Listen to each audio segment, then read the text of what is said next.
শেখ হাসিনার রায় ঘোষণা নিয়ে একটি মহল দেশে অরাজকতা তৈরির চেষ্টা করছে। অভিযোগ করেছেন বিএনপি মহাসচিব মির্জা ফখরুল ইসলাম আলমগীর। এমন চক্রান্ত ঐক্যবদ্ধভাবে রুখে দেওয়ারও আহ্বান জানিয়েছেন তিনি। বিএনপি মহাসচিব বলেন, একটা গোষ্ঠী বিভিন্ন দাবি তুলে নির্বাচন বিলম্বিত করতে চায়। রবিবার রাজধানীতে এক আয়োজনে এসব কথা বলেন তিনি। মুসলিম জননেতা মৌলানা আব্দুল হামিদ খান ভাসানীর মৃত্যুবার্ষিকী উপলক্ষে এই আলোচনা সভা যোগ দেন বিএনপি মহাসচিব সহ দলের অন্যান্য নেতৃবৃন্দ। এখন খামোশ বলার জন্য আরেকজন মৌলানা আব্দুল হামিদ খান ভাসানীর যোগ্য অনুসারী দরকার। অতিথিরা মৌলানা ভাসানীর জীবন ও কর্মের নানা দিক তুলে ধরেন, স্মরণ করেন রাজনীতিতে তার অবদানের কথা। একমাত্র স্মার্ট সিটি বসুন্ধরা, আধুনিকতায় এক ধাপ এগিয়ে।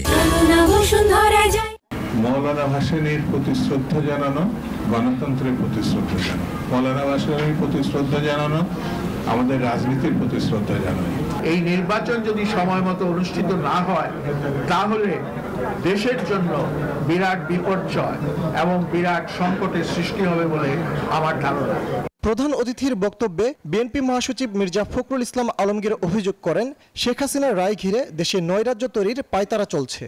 আগামীকাল ফ্যাসিস্ট হাসিনার গণহত্যার বিরুদ্ধে যেটা ট্রায়াল হয়েছে রায় বেরোবে, এই নিয়ে একটা চরম আপনার একটা বলা যেতে পারে যে একটা অনিশ্চয়তা, একটা আতঙ্ক সারা দেশে বিরাজ করছে। এই কোনো অপেক্ষা রাখে না এবং একটা মহল এটা নিয়ে বাংলাদেশে আবার একটা নৈরাজ্য সৃষ্টি করার জন্য পায়তারা করছে। আমাদের আজকে রুখে দাঁড়াতে হবে। কাল বিলম্ব না করে নির্বাচন প্রক্রিয়ায় সমর্থন জানাতে রাজনৈতিক দলগুলোর প্রতি আহ্বান জানান বিএনপি মহাসচিব। অনেকটা ভ্রান্তি, অনেকটা হতাশা এবং অনিশ্চয়তার মধ্যে দিয়েও কিন্তু এই নির্বাচনের এখন একটা সম্ভাবনা দেখা দিয়েছে।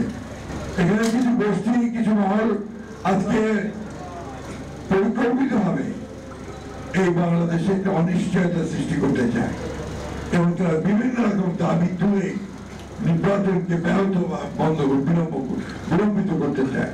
গণতন্ত্র প্রতিষ্ঠার প্রশ্নে সবাইকে নির্বাচনমুখী হওয়ারও আহ্বান জানান মির্জা ফখরুল। এই মানুষটি ফজলে রাব্বি সৌরভ, নিউজ 24, ঢাকা।